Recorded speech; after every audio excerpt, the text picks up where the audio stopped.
What is up, App Nation? It is Steve P. Young, founder of appmasters.com, and we have one hell of a live stream for you. I believe TikTok is the number 1 channel, whether it be organic or paid, to drive low-cost installs. And today's guest has spent over 6 figures and has driven less than $1 cost per install. And he's in Australia right now doing this at 4 a.m. because he's so giving, and he's going to share his exact strategy on what really works on TikTok. So without further ado, let me introduce the guest. He's 22 years old. I started the podcast when he was just 12 years old, a little baby. His name is Jake Carp. He is the co-founder of Steppen, the #1 Gen Z fitness app incorporating habit formation research and Gen Z behavioral trends to help young people like himself to build a healthy habit around this.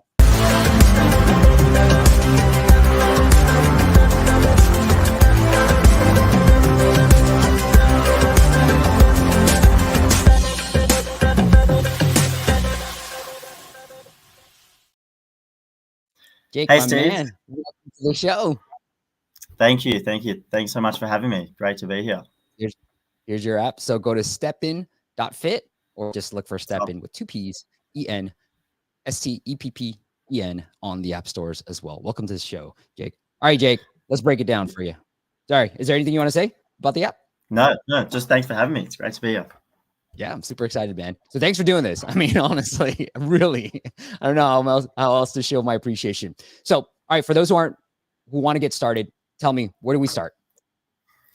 Yeah, so I guess the starting point for TikTok or just for any marketing is to first figure out, okay, who are you targeting and where are those users online? So for me and for Steppen, it was, okay, TikTok is blowing up. Our users are, 13 to 24-year-olds. That's where we need to be. We need to be in front of them. So we started sort of posting organically, and then we got on the TikTok ads platform and quickly realized that there are like 6 or 7 variables that we just had no idea what the answers to these should have been. So, what location to target, what age, the interest, the keywords, the CTA description, and like what the creative style should be. So essentially we started approaching this a bit like a scientific project, and we're like, cool, there are all these variables that we don't have the answers to. How can we test each of these in isolation and then find the best version? So we typically created 3 different ads in a single campaign, and we put $30 a day behind each of those ads and then tested each of these variables in isolation. After about a month or so, we'd be able to figure out, okay, well, download works better than install now, and this creative style is better, and you put this word in the description and it just performs better. So we kind of found all those combinations of different variables, and then we put them all together and it started to work pretty well. And then we started, putting around a few $100 behind each ad group. And then we found that our performance just like skyrocketed from there.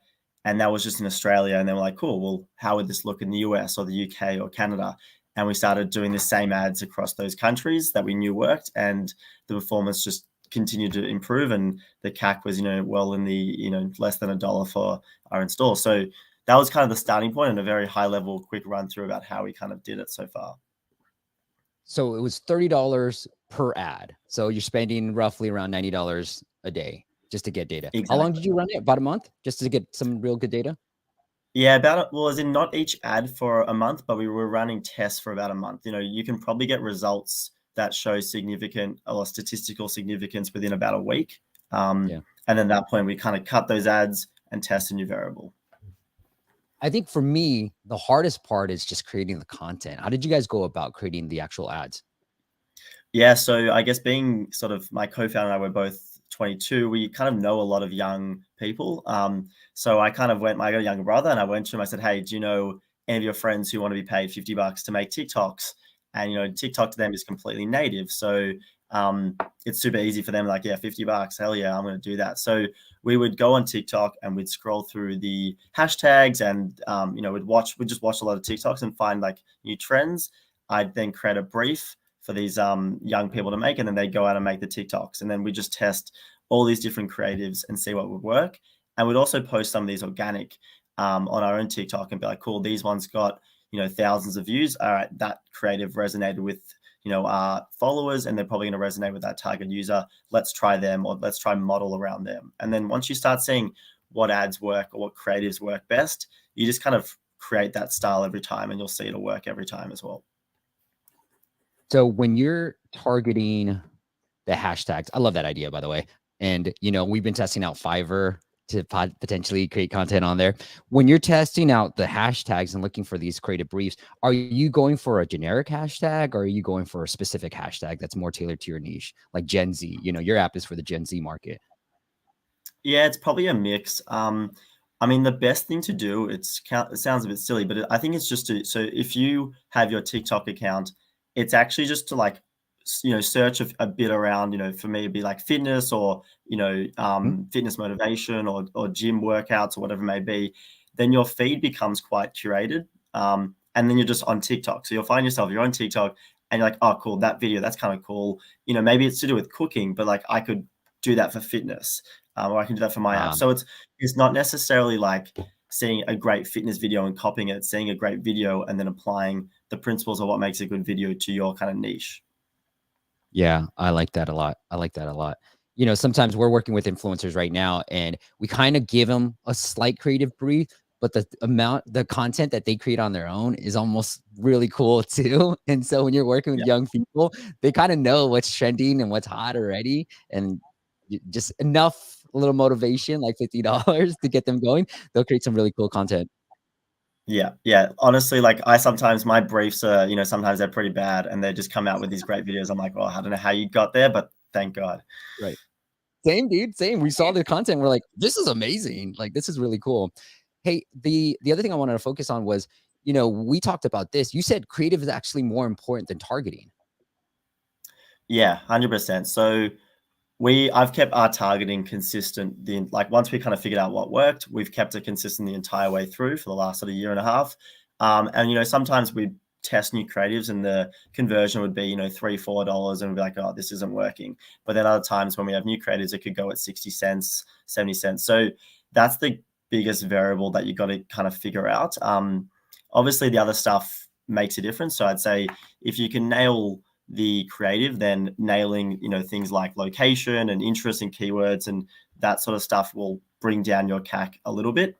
But having the creative that that works, that resonates with your user, it's got a good hook, clear CTA, and brings them in, I think that's like the number one thing to focus on.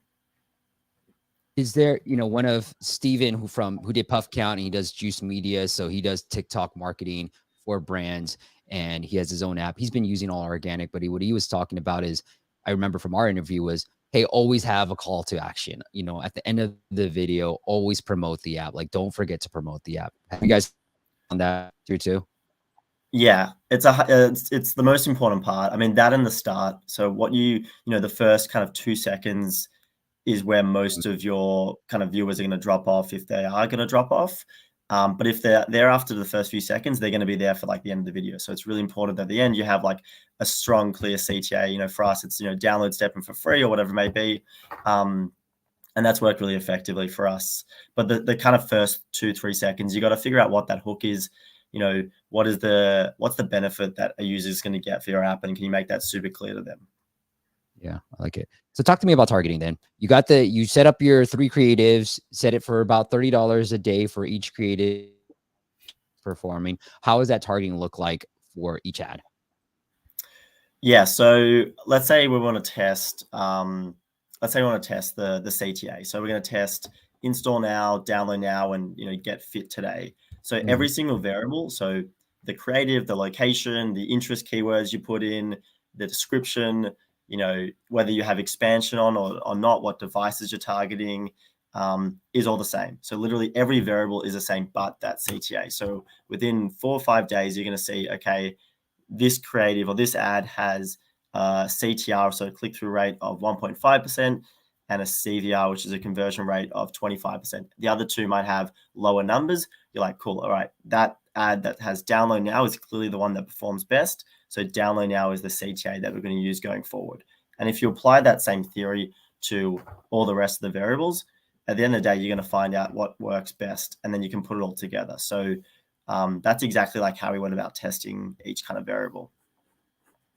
Was it through the hashtags? Like I know with Facebook, the more granular, this is just my experience, okay, and it's not like I've ran a lot of Facebook campaigns, but from my experience, the more granular I can get, the better it is in terms of CPA. And I'll give you a quick little example. We had a sports app and we're targeting the NFL, American football, and instead we're doing like $5 cost per installs when I had that targeting. The creative was pretty solid, I felt, right? And so when I changed the targeting to be the likes, the people who liked instead of the NFL, people who liked every single team, and we got more granular because I felt like these were real hardcore fans. They like a team, right? And I switched it and I put likes of all 32 teams.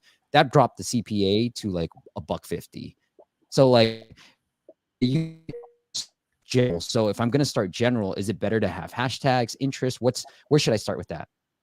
Yeah, so what we've found is to like dump as much as you can in there as possible. So for interest, we put, there's 50 different types. I mean, it's all fitness related. We're not putting, like random stuff. It's all fitness and health related. So we'll pump as many as we can fit in there that's relevant. And then same with hashtags, we'll put as many as we can there as well. And we'll even turn on the targeting expansion, which kind of lets the ad pick more areas to go for if it thinks it's going to perform well. We don't do that for age because we know what our age of our users are, and I don't want to be targeting 40-year-olds when we're a Gen Z app, but we let it do it for its interests and behaviors, and that's also worked really well for us. So for TikTok, I think going broad is really effective, and that's what we've found so far.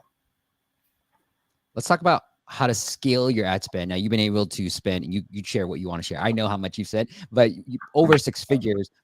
How have you been able to sacrificing the performance of an ad? Yeah, so at the start, this was a big problem for us. We were starting to see some really strong performance, and we had, we'd raised a bit of money, so we had more money to spend. We're like, okay, but we'd put $500 into a campaign instead of $100 and be like, oh, the performance just, it went significantly down. So just the CAC went way too high. And there's a few reasons for that. Firstly, some learnings, you can't actually increase or decrease a campaign by more than 15% without it like kind of resetting. So if you're going to scale something up, either do it gradually or, create a completely new campaign. And the other thing that we found is if we created one campaign that had $500 into it and had one ad group, the performance would be pretty bad. But if we created 5 campaigns that are literally identical as that one, so with 5 of the exact same campaigns with $100 behind each, the performance remained, really, really good. So the CAC was low and we could scale that. So we pretty much found that we'd have 15 to 20 different campaigns running at once. And a lot of them had the exact same videos, creatives, descriptions in it, but they just had a lower budget. And that allowed us to kind of scale up and keep the performance quite good. Wait, it's the same 5 campaigns, same ad creative, same videos, same call to action, and same everything, same targeting, just with different budgets, and allowed you to scale up faster. Yeah, it allowed you to keep the performance low with spending the exact same amount, which is ridiculous. Wow. So did you kind of say, all right, I want to spend $100 a day, so I've got these 5 campaigns, maybe one gets 40, one gets 20, one gets 15, whatever, and then you just did it that way? Exactly. I think there's probably a limit where it'll start eating into each other's audiences. But then what you can do is you can create custom audiences of exclude the users who have seen this campaign, and it's the exact same campaign, but so you're not hitting the users too many times who have already seen the same campaign. But that's, I guess, if you're spending a lot more, because there's so many users on TikTok, you got to hit millions and millions of impressions to really be hitting the same users over and over again. Yeah, I like it.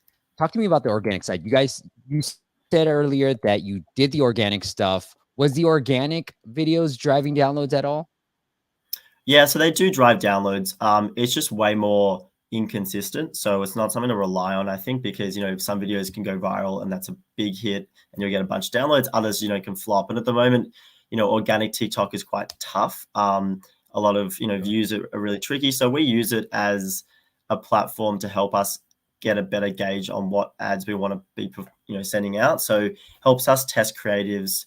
Also, all of the creatives that I get our TikTok team to make, they get posted online organically, and then we use them as ads as well, testing. So I'm not doubling up and getting them to create organic and kind of ad content, because at the end of the day, your ad content should be organic style videos. They shouldn't feel like ads. That's the whole point. It's TikTok makes you feel like you're consuming ads without actually watching an ad. So that's been really good. But also to grow your community or grow your following, there's something called a community engagement campaign on TikTok. So we put like $20 behind this a day and just let it run for like months. And what this does is it kind of brings the right people to your account to follow you, to view your videos, and it helps you kind of grow your community on your following. So I think we grew, I don't know, it's around 30,000 followers on TikTok just using this community engagement campaign over time, which is really effective. Oh, I want to do that. Okay, I'm definitely do that. How did you pick the video to use for that community engagement? We picked two videos, one that kind of explained a bit about what we were, Okay. and one that was a workout video because, you know, people like to watch workout videos on TikTok, but it was also those two videos that performed quite well organically already. I searched the hashtag fitness on TikTok. A lot of butt shots, a lot of abs, but a lot of butt shots is what I'm seeing. Yeah, that's exactly. That's a lot of TikTok. That's why. I don't want to get in trouble with YouTube. That's why I haven't shared my screen. I was like, you know what? There's a lot of butt shots. Do you want me to? Is there a video that did pretty well for you? I'm kind of looking through your account and I'm finding one myself. There's this one that I can share, but I want to make sure there's no sound. Let me have a look. There's a few pinned. This one has a lot of views. Yeah, so this is just like us showcasing some of our users, which went performed quite well. Let me see. There's a workout video there as well. Yeah, I love this because I think it's pretty cool and then you have your call to action. Yeah. Oh, this is great. Yeah, I love this. I'm going to steal this idea. Did you use this as a community? I can see this working as a community post too. Yeah, we did use it as a bit as well because it's just like these are all of the people and this is what we do. Yeah, I like it. Okay. The older clients, he was talking about like using organic and tandem, kind of like what you said, Jake, with posting certain things and certain things that worked really well. He just boosted it and just used it as ads. And it was like the simplest things that really worked from an organic and paid perspective. Have you seen that? Hey, if it works on organic, it's likely to work on paid as well. Is that just like 1-to-1?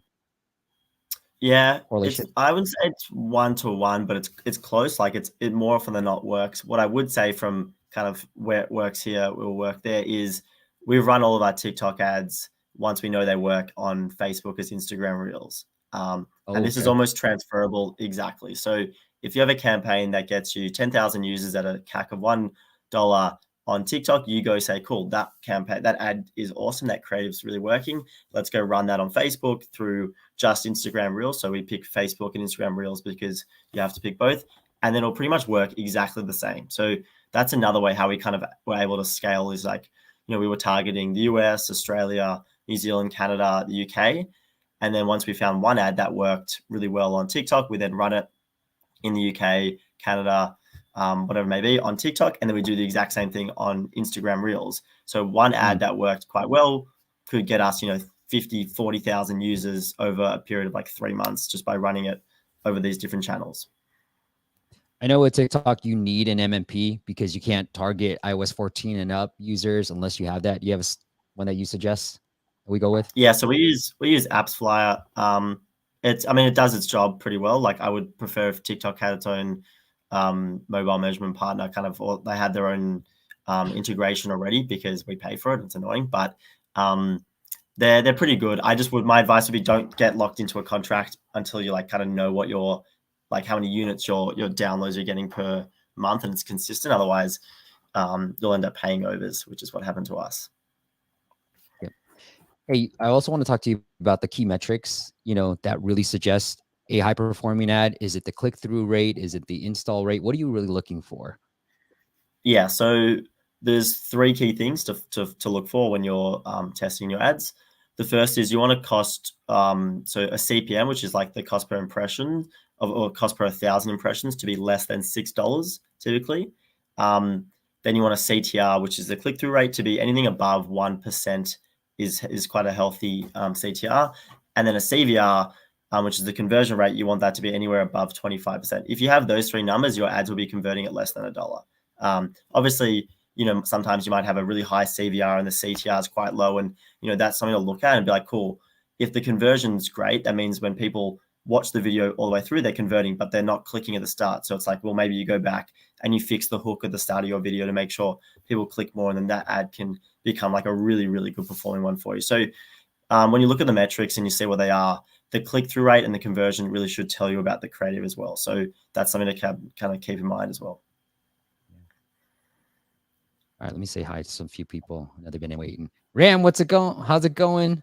Thanks for the joke, Ram. I don't know if you were here last week, but I said the joke. Kevin, good to see you. Miguel, Orlando. All right, never knew where you were. Jake is here. I mean, Jake. That's you, Jake. Luke. What's up, Luke? And then Adrian, who's from Ireland as well, is here. All right. Hey, Jake, knowing what you know now, is there anything like you would say, don't do this when you're first starting out with TikTok ads because you made that mistake? Yeah, it's a good question. I mean, don't waste your money kind of unnecessarily. So, I really think like we, at the start, we kind of just were like, cool, this will work. Let's just put it out and put money behind it. But I think really, if you start with like a plan and you test everything over time, I think that's the best way to go about it. And you can waste a lot of time if you don't do it that way. I also think like the key kind of tips that I found is, stay up to date with trends. So like go on TikTok and be on TikTok. Although, you might be like, oh, I'm too old to be on TikTok or whatever it may be. Like, the demographic's much older than you think. And it's quite enjoyable. Like the app's got, hundreds of millions of users for a reason. So like, it's not such a chore.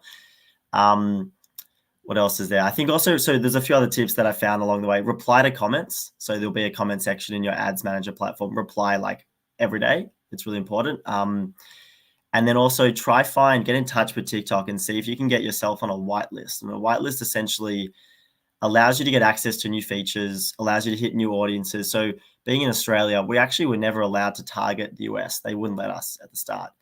So I got in touch with an account manager and said, hey, we're got some pretty good performance here. Like we want to start targeting the US. And he's like, cool, I'll chuck you on this kind of like wait list. And then it's, over time you get added to these new features, and we beta test a bunch of new ad features all the time. So, and they want you to do it. So get in touch with someone at TikTok, and yeah, it makes it really helpful, I think, over time. One of the trends that I've been seeing, I don't know, maybe it's because Gary Vee's doing a lot of it. So I just assume he's a trendy guy when it comes to the green screen videos. Like you have something, he's talking about all these articles. It's probably easy for him to create content. But what other trends have you seen, Jake? And is that the green screen even a trend? Yeah, I mean, it is a trend. I think there's so many trends. So I think the most important part about trends is actually the music. So the actual style of video, whatever it may be, like if it's a well-produced video or it's not a well-produced video, I don't think is that important. Some of the best ads that we've had, has been a bunch of pictures we put together and then like it relates to a song, but everyone loves the song and the song goes viral. So they're the ones that perform best. So I would be looking out for trending songs more than kind of trending videos. Because at the end of the day, you make a good video, but the song is the one that people can get sick of and like, they'll skip straight through it.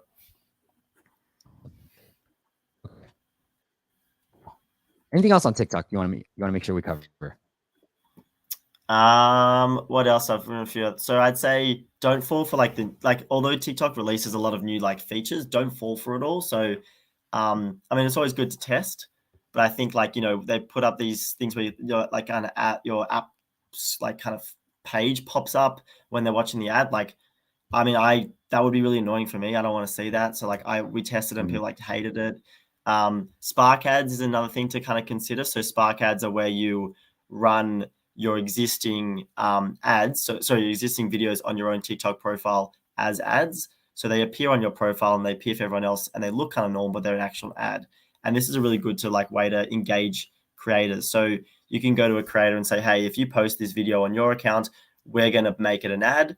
And that's going to bring a lot of traffic to your profile. You're going to get a lot of followers, a lot of views. And also that's great for you because people are going to download the app or download whatever they want to from that creative. So it's a really kind of like mutually beneficial situation for you and the creators, assuming the creator is kind of related to what you're doing. So they're worth testing, but also note that the CTRs are quite lower for them. But the performance has still been quite good for a lot of people. Yeah, I love that. And the key for that is to get the video code. That what I found. Exactly. I have I have a presentation I prepared for another client of ours, and it's a video code that it's pretty easy to find, but I love that idea too. And I love the messaging you say, hey, influencer, because they do charge, the bigger ones are now starting to charge a pretty good amount of money. Like the one that we're working with, she quoted 2,000, but we're able to negotiate down to 1,000, but that's still $1,000, right? And so what we said, I should have just said that. I should have talked to you before I reached out to her and agreed on 1,000. Yeah. Hey, we're going to promote, as long as it does well, we're going to promote your profile as the ad, and you're going to gain a ton of followers through this. Yeah, and that's what matters to them. Like, I mean, assuming they're not millions of followers already, like that's what they care about. Yeah. I love it. Okay, cool. Let's get into anything else, Jake. I'll give you. I think that's like the key thing so far. I mean, I think the only other thing that I've found is we kind of keep track of what we call our best performing creatives. So we have like a list of all them, and then we also have like struggler ads. These struggler ads are ones that are like, as I mentioned before, the CTR is a little bit lower, the CVR might not be right, and we kind of take those and we compare them to our best performers and say, okay, what are these missing? And then we often then kind of tweak the creative again and run the ad again. So that's been really effective. And the last thing is you can't run TikTok ads with a watermark on it. So Steve, you might want to send them or put the link somewhere where I sent you, which allows you to kind of like take a TikTok video and remove the watermark by just on this website, because otherwise they will not allow your ad to actually go out if it has a watermark on it. So you can't run a TikTok ad with a TikTok watermark or even a TikTok ad. It's on the same freaking platform. Oh my goodness, that's crazy. They don't relate it to your account. So they see a watermark and think you've just stolen someone's video. So you can still steal it, but you just have to remove the watermark, which is a bit silly, but that's the rules. Hey, if you had to start again, would you start with Spark ads or would you start with just the normal ads that you started with? You had to pick one. I mean, Spark ads are good because at the start, I think because it brings people to your account as well. So you would get a lot of followers. And for example, like you need 1,000 followers to put a link in your bio. Otherwise you can't do that. So I think maybe starting off with Spark ads is not a bad idea because you'll get a lot of views. But I think after that, you get kind of more flexibility running normal ads through the ads manager. Yeah. And then let's say, let's put a Sophie's choice for you again. Okay, Jake, let's play this game. Normal ads versus community ads. Yeah. So community ads won't actually they're not going to get you downloads. Right. So I would say not one or the other, but do them both. But the community ads, I'm talking $20 a day, like minimum amount spend will get you a few hundred followers every day and just kind of like let that go over time. I love it. Okay. I love that idea. All right. I'm going to show you guys while we're on this topic, just what I put together for a client of ours. So here's what to do the Spark ads, you tell the influencer to go to their TikTok file, creator tools. It's all within. They got to get this ad being turned on.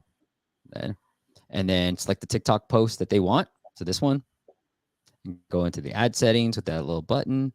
And then you got to get this ad settings, turn that on, turn on ads, and then generate this code. And you guys need this code and send it over to us. And exactly. That is how okay. And be careful with the music, right? Because certain music can't be used as ads either. Yeah, we get rejected in Russia all the time, but like, okay, we're not targeting Russia. Oh, that's hilarious. Okay, Luke's got a question. Steve, the $1,000 you spent on an influencer, what did you get in return for that spend? Was that beneficial? So, Luke, we haven't run the campaign yet. We just negotiated. But the reason why we're willing to spend this is on an organic post that one of the same influencer posted. She was able to drive 4,000 downloads, and we can safely attribute that to her. It was just an organic post, and she has over 100,000 followers. So for us, it was worth the investment for $1,000. Obviously we're working with a bigger company who has that budget, and that's like 25 cents per download organically, right? And so we're thinking, hey, if she can drive that much downloads organically, and then that ad performs well, that video performs well as an ad, it's a win-win for all parties. So that's how we've determined the 1,000. Even if we charged did the 2,000, Jake, it would have been like 50 cents per download. Like, it was pretty good. Jake, one thing I want to hit on is what I love about TikTok too is when that happened, we were tracking the search volume of our branded keyword for this client. And you can see that after the TikTok campaign, like week over week, now it wasn't like a dramatic change, but the search score for that brand went up. So it was like 40 something or 1, let's say, and then went up to 44, like after that campaign. Because I had one client say, hey, we want to grow our brand, right? Like we want our brand search to go up. You want your brand search to go up? Here, the TikTok. This is what I say. It's like, go on TikTok, like run some ads, do some things, and it will go up because most people will actually just search for it in the App Store. Actually, that's a good question, Jake. What have you found? Are people just, swiping up or doing like tapping on the ad, the app, or are they going to the App Store and searching for Steppen and downloading the app? Yeah, I think it's probably like a 70-30 split. So 70% of people probably tapping on the ad, 30% are searching. So, I mean, we've had like a few million impressions of our like kind of App Store page because of that. I think, but it like 100% helps your search like optimization on the App Store. Like it's actually it makes such a big difference, and we've seen when we've turned off ads and what it looks like when they're on. So 100% like kind of it helps with your branding, helps with like your your ranking of your keywords. And we actually found that a lot of people would find the ad and then they'd go to the App Store and then misspell Steppen. So we had to create an App Store campaign, which is like it's like misspellings, and it's just like 100 different ways that you could spell Steppen, and that would capture everyone. It was like super cheap, but that was kind of like an interesting find there. Yeah. You mean Apple search? You would show up number 1? Yeah. That's awesome. Yeah. I think it's very critical. That's how I was telling, when we're working on new apps, I was telling clients like, no, you got to make sure it's spelled right because you don't want to run into this problem. Because here's how I think, like in the future, like when you're running these TikTok ads, you need for them to make sure you spell it right. So don't get creative on this part. Yeah, definitely. I love it. All right, man. Let's get into the app audit segment. And we start off every dad jokes segment. I mean, I'm screwing up everything. All right, let's get to the dad jokes.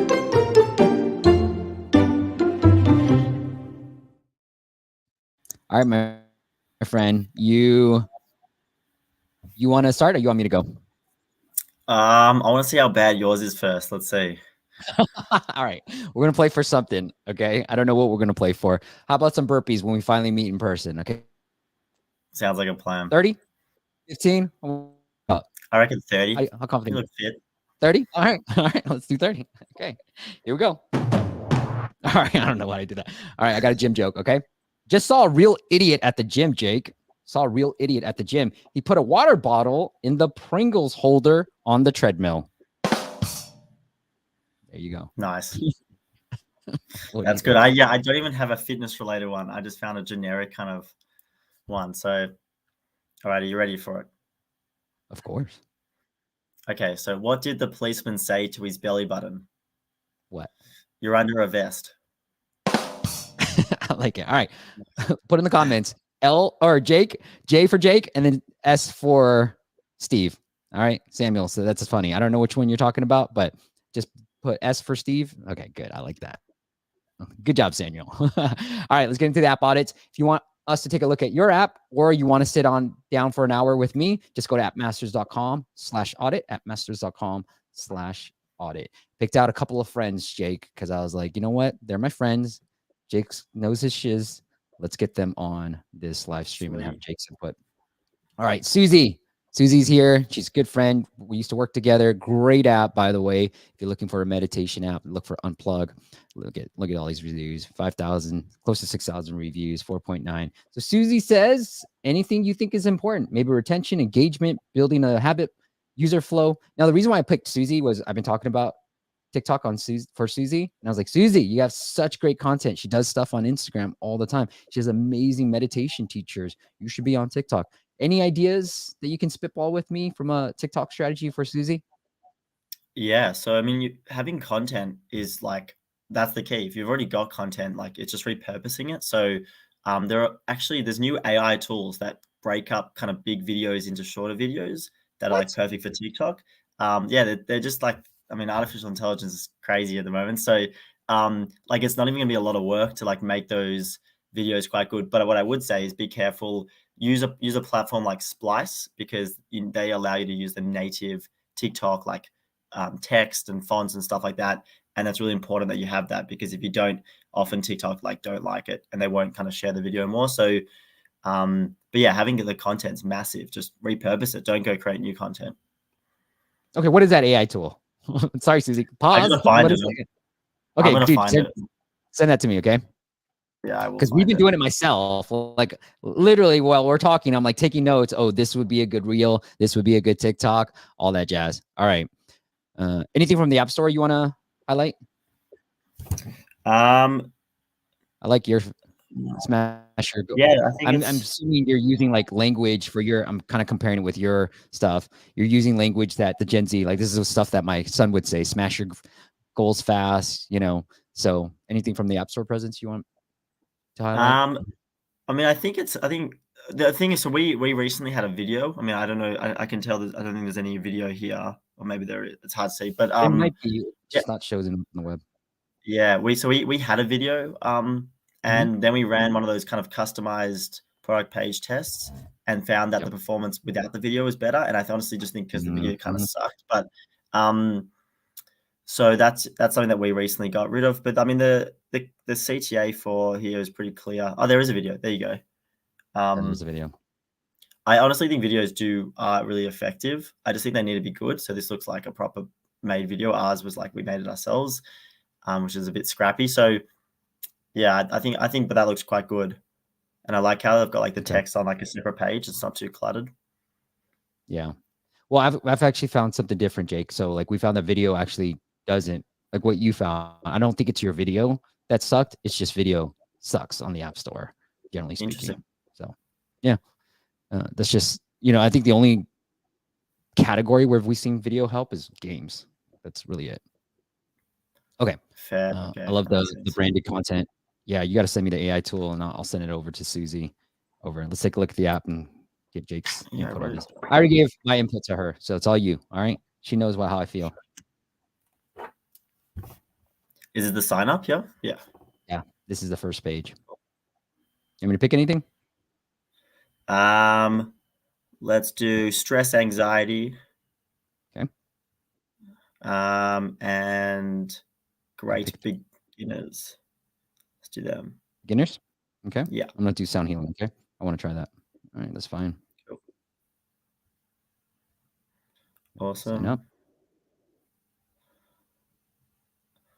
That's cool. Yeah. So, I mean, just off the bat, like it's good that they make you pick something and then they ask to sign up. We do something similar. So we don't just like, you don't just get straight into like put in your information. We actually don't even have signing with Apple or Facebook in our app yet. We just have email. Oh, really? We just haven't built it out yet. But we know that that'll definitely help with conversion. Awesome. So here is, you know, I think older phones are having a problem with this. So I'm going to sign in real quick. Sweet. Okay, while I'm doing that, Jake, I know you guys you never had monetization from the very start. So talk to me about why you decided to do that and then what's happened since. I know you told me earlier that you just turned on monetization. We just have. I mean, when we started Steppen, the plan was for this to be, you know, a massive, I mean, we've pivoted so many times, but the plan was to be a massive social fitness app. And within the first kind of 3 months of launching, you know, we'd had 100,000 downloads of the app. And, you know, people spoke to us about monetization. We were being approached by companies for like advertising purposes, but we just didn't really know what it was yet. We weren't sure what our users were loving about it. We weren't sure what we want, you know, the vision of what we wanted this to be. And we kind of didn't want to ruin it by like putting up paywalls and slowing our growth and stopping it. So it wasn't that we were against, you know, monetization. I mean, part of the reason why I started Steppen was I did feel like there was no affordable fitness solution for like Gen Z that was tailored to us, whether it was, you know, personal trainers are too expensive and fitness apps that you have to pay, but you don't want to pay because what you're getting is just really generic. So part of it was that we were just not ready. We weren't sure what the best thing was for our users and what we wanted to kind of like, how we wanted to frame it. So even now the subscription is a little bit different to normal. And, you know, we're offering things like motivational deposits where they put it down and if they hit their goal, they get their money back. And if they don't, we keep it and things like that, which kind of are more suited towards how Gen Z are willing to pay and willing to spend. But I'm saying, in saying that, like, if you can make money, that's great. You know, you don't have to raise venture capital money and that's always pretty hard. So we're hoping that we won't have to raise again and we'll hope we just make a bunch of money. But that was kind of the logic for us at the start. I like it. All right. Anything on this paywall that you want to make sure we talk about too? Let's have a look. Yeah, I mean that looks good. I'm thinking what. So I know you've mentioned a lot about scrolling payrolls. Does it scroll down? Okay, cool. No, it doesn't. This is it. Doesn't really scroll. I mean, yeah, I think we things like reviews. I mean, you got 5,000 reviews. Like putting some of them here about people who've paid and seen the benefit. I think we found. Oh, there you go, all over it. That covers that, and it says the benefits as well. I think I saw one of those before. Yeah. I mean, that seems pretty good. I mean, the only thing that I've like found from a psychological, we've got a behavioral scientist part of our team, and things like offering multiple tiers. You give 3 tiers to people, or you give them 2 tiers, and like, if it's 3, they pick the middle. It's just like a thing, and they're more inclined to kind of select something. So things like that. But otherwise, I mean, I feel like I'm pretty new to paywall, so you're probably well better suited to give a response here. Dude, I love I don't have a psychological study yet to kind of pinpoint, but I am a full believer in, yes, longer paywalls to talk about the benefits. Like Susie, I've told Susie this, if I do nothing else, just focus on this paywall. She's already got a great brand. She's already got great reviews. She's already getting downloads. Like just literally focus on this paywall and that's it. Right. And like, especially you too, right? Like if you're trying to make more money, like that's all you be focused on. You have an engine that works. You're driving good downloads. So instead of having this scroll, which we already know on the web does not work well, put all this freaking messaging into a longer paywall. You already have it. It's already written. There's AI tools out there that can probably write better copy for us now. And so just put this on it and lead with the benefits, unplug. And to Jake's point, like, I love that. I'm a full believer. There's nothing that you'll convince me on. And I wanted data just to tell the naysayers that you're wrong, but 3 is better than 2. 1 is for somebody who just wants to try it out. So the cheaper model, right? 1 is your ideal. So ideally, maybe weekly or yearly that have the highest LTV. And the other one's just a pure decoy. It's just to make the other 2 make it look attractive. That's it, right? That's the plan. And so you said, look, when you put 3, they're more likely to choose instead of when you put 2. And I have data to put that out too. So I also think the location of where it is super important. So, I mean, so the paywall's not in onboarding, is it? I can't tell. It is onboarding. They do say that it is on onboarding. Yeah. Because I mean, what we found is like most of your users are going to subscribe in onboarding, and especially for something like this where it's fitness and meditation, the intention is really high at the start. So how many people are going to see that paywall? You got to increase that number, even if they don't want to convert. There's a free. Seems like there's a free version. Right. So getting as many people to view that at the start as possible is great, and then obviously upgrade options around the app also super helpful. Yeah, I like this. And one thing I've said, and I'll give a shout out to Jake from Superwall, and he said this too. He has this tweet that everybody's been sharing with me, but he's a really cool dude. I'm gonna have him on in a couple of weeks. But the more you paywall views, the more revenues you make. Like this should pop up. When I open the app for the second time, this should pop up again. Like just get in your face. Like, hey, you built a great product. Here's what I say. People are like, I don't want to get the user to like hate me and it's a bad experience. Yeah, but you built a great product. And if you feel confident in that, the only way you're going to live as a business is if you get money. And so you're going to have to end up charging. And so it's like, I do this free stuff, but if you want on a 1 hour call with me, you're going to have to pay. And so like, you know what I mean? Like you're going to have to do some free content. Sure. Even then you may not have to do any free content. And I'm seeing more apps move that way, but like, you know what I mean? Like Jake said, there's high intent. So like put the paywall, like the more views you can get on your paywall, the more money you're going to eventually make. All right. Yeah, I agree. Cool. So I just found the AI tool. I just sent it to you in the chat. So there you've got it now. It's right. video. You want to share this publicly? Yeah. I mean, I think it's a great tool. All right. Thanks, man. All right. Let's get into some of the questions we have too. Joe asks, Steve, question, what can we do if we aren't ranking for app name? Branded search and the app is granted the word crypto is in the title. suggestions, Jake? I mean, pick a more niche keyword to start with, probably. I mean, you're probably going to be drowned out by the big players here. Find other ways to drive traffic that's unique as well. Like we were mentioning before, TikTok ads drive traffic to your app store, people searching your kind of keyword. That's really effective. But yeah, it's a tricky one with crypto. Yeah, Joe, it is tricky. I think again, maybe it's too late, Joe, but like we did this for another client, and I was like, because he's launching a brand new app, and we're like really figuring out if this is a good idea or not, and looking through exactly what I was thinking through with this app, and we were able to find a keyword that was on the web. It was a brand that was on the web, and then I was like, what is this? So I searched for it on the web because there was nothing showing up in the app, and then I was like, oh, there's a website called that.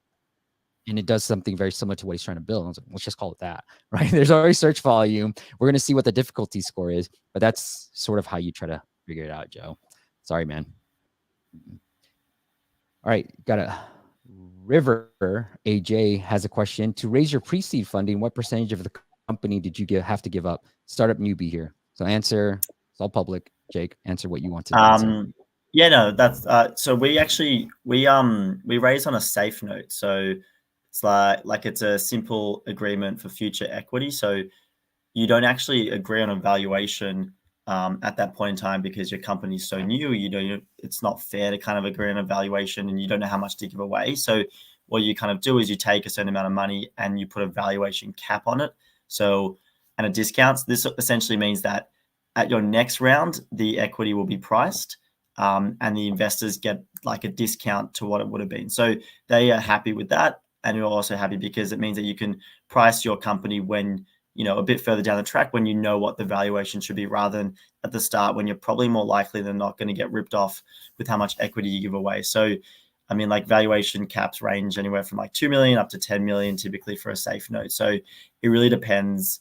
I think in the end for us, we ended up giving away around like 6 or 7%. For our pre-seed round was roughly. Okay. Well, you have to Google safe note, but that's a very interesting. It's the first time I've heard about it. That's why I made the face. I was like, what the hell does that mean? That's pretty interesting. It was created from like YC, that they're the ones who created safe notes. So yeah, there's a lot of like research around, and there's a lot of like articles and sort of stuff to read about. It's super simple as well. It's really, really clever concept. Did you go through YC? No, we didn't. We never went through IC. All right, cool. Okay, let's get. You have another joke? Jake? I've got one more. You want to do some music? All right. Well, first round goes to me, Jake. All right. We only had 2 votes. All right, but I'll take it. Samuel Joe, so thank you. All right, I got one more. I'll go first if you want to do that. Yep. Jake, I went to a sidekick. Then I knocked on her front door. She yelled, "Who is it?" So I left. Whoops. Nice. All right. Are you ready? Okay. What do you call a factory that makes okay products? A satisfactory. I like it. All right. So put in. I should have done this. I reckon I'm going to win that round. All right, let's see it. All right, let's see if Jake is right. Put J, and then put S if you thought my joke was better. And the last app we're gonna look at. So here, I want to share a couple of different things. All right, here is the AI tool. It's video.ai. I am literally gonna go check this out right now because I've been doing this, Jake. But if AI can make it so much better, then it's great. So I'm gonna plug our video into this after our call, and then I'll share with you what I get out of it. So video.ai. I'll do a video on this. All right, Anton, I got to work with Anton.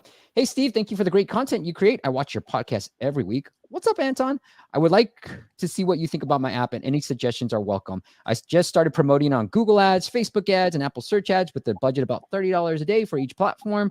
Currently, my download price dropped to about $1.50, but to be honest, the numbers I see are depressing me a bit. Download to registration is about 48%. Registration to trial is about 3%. And then trial to purchase is 50%, which is amazing. So we actually got to work with Anton on this app too, but anything, I'll let you start. Yeah, I mean, so I mean, there's obviously like drop off points. So you got download to and install. So an install is where they open the app. To be honest, there's not a lot you can do about the fact that if users just download your app and they don't open it, that's inevitable. There'll be some drop off. If it's a install to kind of sign up conversion, I think there's plenty you can do. So onboarding practices, there's a lot of research around it, what you can do.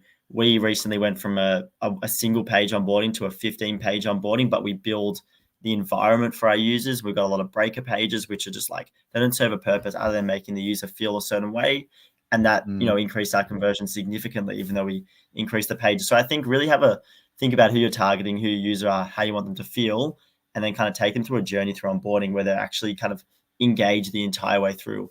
And then you'll find that the drop off is less significant. So, which sounds like, I mean, that sounds a little bit fluffy and easier said than done, but that's kind of what you got to keep in mind, I think. I don't think it's fluffy at all. That's the main metric I'd be looking at, Anton, you're losing half your first opens on download to registration. So here, let's go through Steppens real quick. Yeah. You okay with that, Jake? Yeah, let's do it. So this is where we help them understand that, like, failing is okay.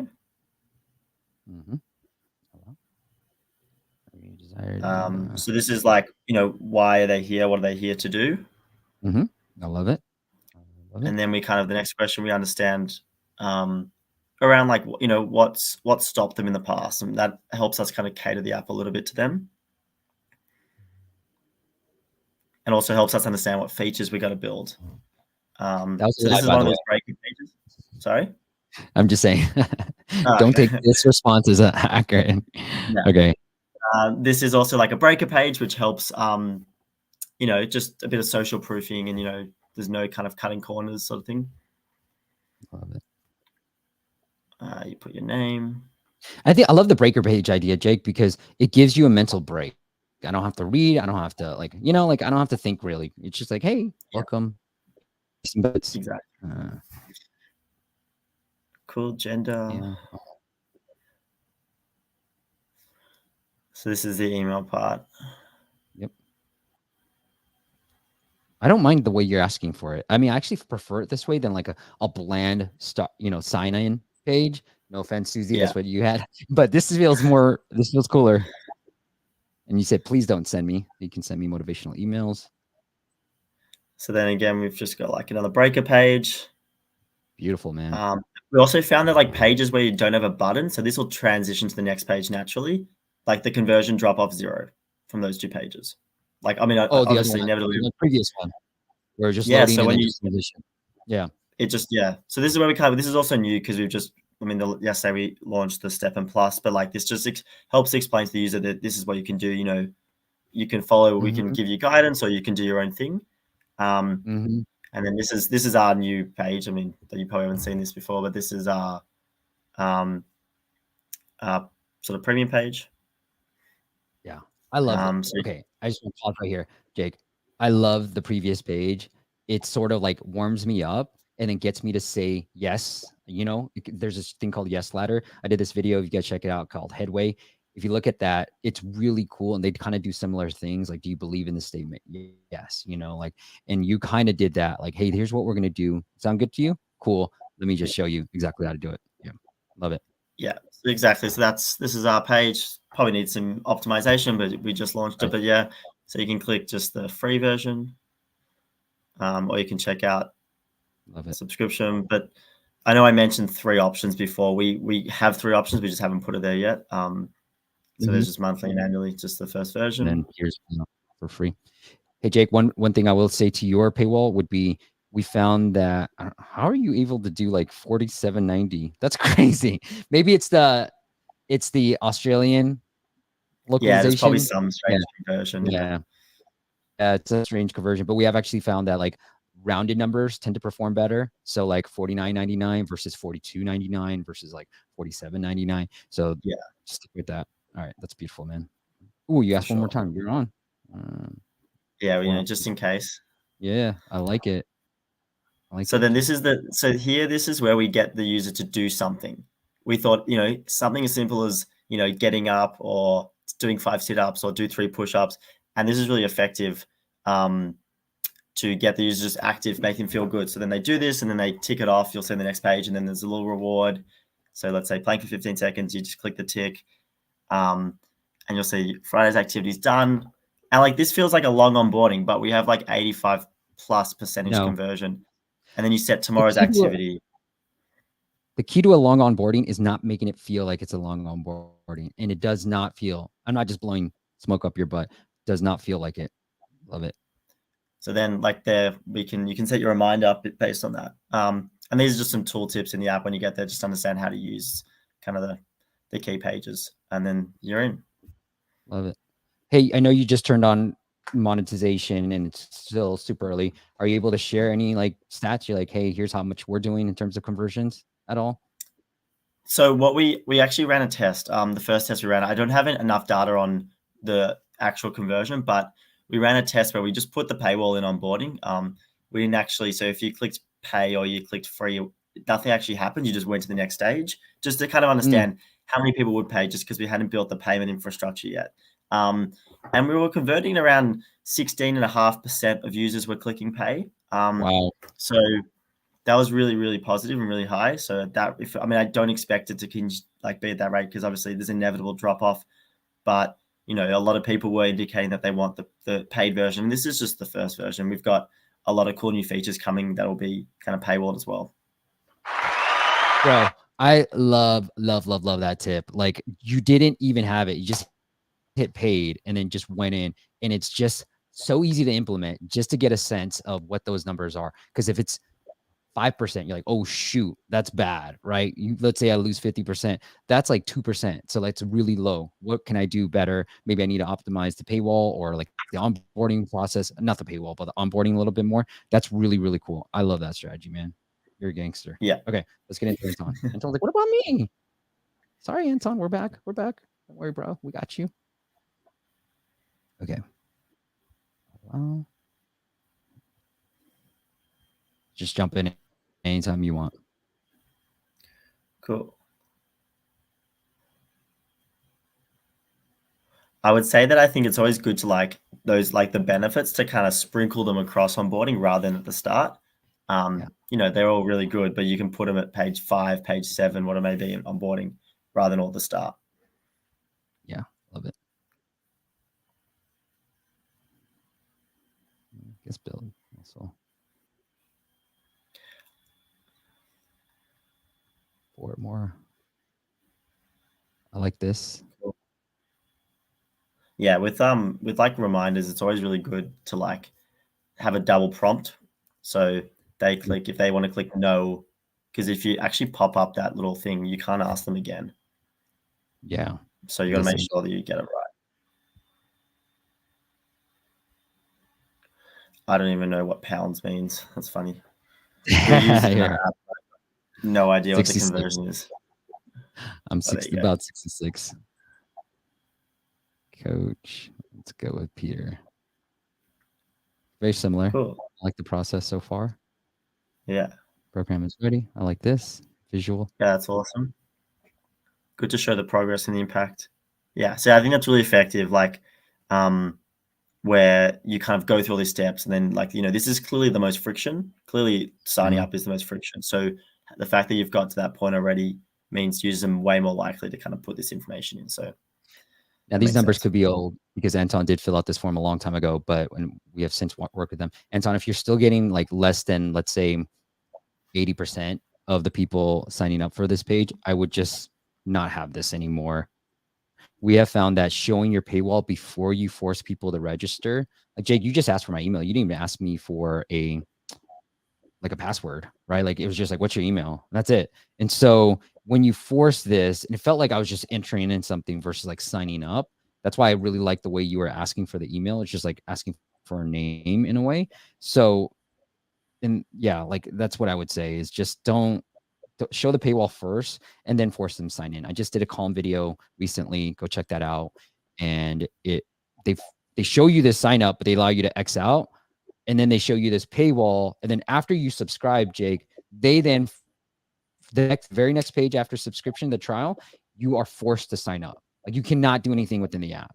So now they got you, right? And so that's how I would do it. And then rule of three, Anton, like this is it. Just add a monthly version. And then again, this better, I think, I don't have enough data, but 39 or 49, probably better than 44.99. Pick one. Make it round, make it cool. And I do know, I think monthly option here, obviously, I think would be really important. Like people probably won't want to pay. Fitness apps, you know, like I've seen weekly work pretty well for fitness apps too. We also just started doing like, you know, we say like it's 10 cents a day or something like that. We put it, even though you're paying monthly, but we just say that. Yeah, I love that. And then instead of subscribe now, put start free trial, because there is a trial. It's like, don't put, nobody wants to subscribe. You know, I see that all the time. Subscribe. Like nobody wants to subscribe. Just put. We say like hit your fitness goal. Like no, we don't even say like you know. I love it. And then some social proof too. I mean, go longer, Anton. I know we worked on this together, but go longer. And then, yeah. And I'm also like a proponent of like, if you're early on and if you didn't raise money like Jake, maybe even try a hard paywall.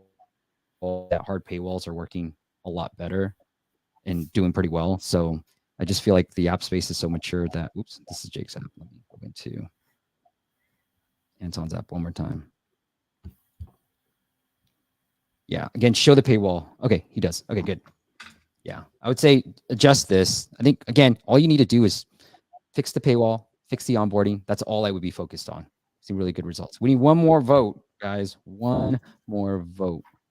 What's it currently at? Huh? What's the vote at?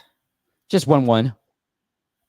Samuel is a trader. Adrian, but me. And then we need Joshy's here. And then Luke says, wow, Crunchbase said you raised 2.1 million across 3 funding rounds. Congrats, Jake. The app looks great. How big is your team and what's your monthly burn rate, if you don't mind sharing? Yeah, cool. So team is only 7 of us at the moment, so not too big. And burn rate, we probably spend, I don't know, maybe 40 to 50,000 Australian dollars a month. So not like, we're really pretty lean. I don't know what the conversion is. Australian dollars is not worth a lot of US dollars these days. So maybe like 30,000 US dollars a month. Yeah, it is. It's around 27 if you want to be accurate. I just did that. I love it. Okay, thanks for sharing. Josh, he says, why don't you use social login? We just haven't built it yet. To be honest, like we haven't built that. We have like a way you can verify your account or save your account in the app, because we don't want it like to lose people in onboarding. And we haven't, like, you know, it's all private. So, I mean, the answer is we just haven't had the time to kind of build it yet. We haven't felt it was important. So if it drops off significantly there, we will. You know what I would love to get from you is, once you do build it, if you do build it, is to see the difference between the way you're doing it right now versus the other way. Because I feel like my hunch is this is the preferred way, the way you're doing it right now. But again, that's just my opinion. All right. Jake, you got one more in you? One more round? You won that second round with this burpees. I don't have another joke. I'm out of jokes. I was told to bring 2. Does that mean I win? Does that mean I win? You want 2 minutes? By not being planned, yeah. All right. Well, you were the great guest. I will owe you burpees because you tied it. Tie goes to the guests. Once again, guys, if you want to learn more about Jake, go check out his app first and foremost. It is called Steppen, Steppen. Don't click on his ads. Just spell it right. All right. Don't make him spend some money on that. Go to Steppen. And then Jake, if the audience wants to connect with you in any other way, do you want to send them anywhere else? You can find me on LinkedIn, or if you go into our on the website, you'll see like a info@steppen.fit email. Although that looks professional, it just goes to my inbox. So you can hit me up there as well. Dang, look at these abs. That's nuts. Yeah, she's actually one of our creators. She's great. Yeah. Pretty insane. Oh, there it is. Glutes. That is it. Never miss leg day. Congrats, bro. This is pretty amazing. You're on the right step. You're only 22 and just killing in the App Store. And so super thankful that you came on, woke up early and did this with me. Once again, it is steppen.fit or Steppen in the app stores. And Jake's LinkedIn profile is in the YouTube description or on your favorite podcast app. Next week, we're going to do something a little different. We're going to talk about mentality. We're going to talk about marketing like a rock star. We got a former Aussie rock star Jake. She's going to come on Wow. and she's going to share. She got a new app based off her best-selling, really good book that I'm just reading right now. It's really good. I'll be done with it by the time she comes on, but it's going to be something different. Talk more about the mental games that we play as being an entrepreneur. So try something different. It's not going to be all ASO and net marketing and paywall stuff, but more mental stuff and marketing related. So join us every Friday at 9 a.m. Pacific, and then check out the podcast if you prefer the audio version. This video will go on the audio every Monday morning by going to appmasters.com/iTunes, or you can find it on Spotify as well. Luke says, thanks, guys. Great episode. Thank you, Jake. Have a great weekend, my friend. Thanks for having me. All right. Amazing. See you guys later.